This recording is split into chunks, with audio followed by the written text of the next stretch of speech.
voir ici nos ensembles de disconnecteurs. Un ensemble de disconnecteurs est composé donc d'un disconnecteur, d'une vanne d'isolement en sortie, d'une vanne d'isolement en entrée, avec purge et manomètre, qui nous donne la pression d'eau d'arrivée de la ville. Donc ce disconnecteur est un disconnecteur contrôlable.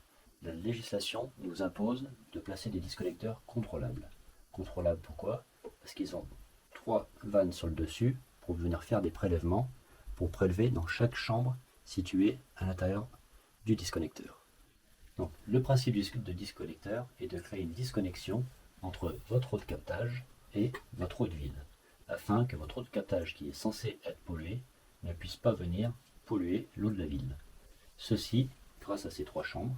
Si jamais il y avait une contre-pression ou une problématique spécifique, l'eau de votre captage partirait automatiquement à l'évacuation. Il existe 2 types de disconnecteurs. Donc ici, le disconnecteur contrôlable BA, et ici, le disconnecteur non contrôlable CA. Cet ensemble de disconnecteurs est utilisé sur les systèmes de chauffage. Donc pour le remplissage de votre chaudière, vous avez cet ensemble de disconnexions.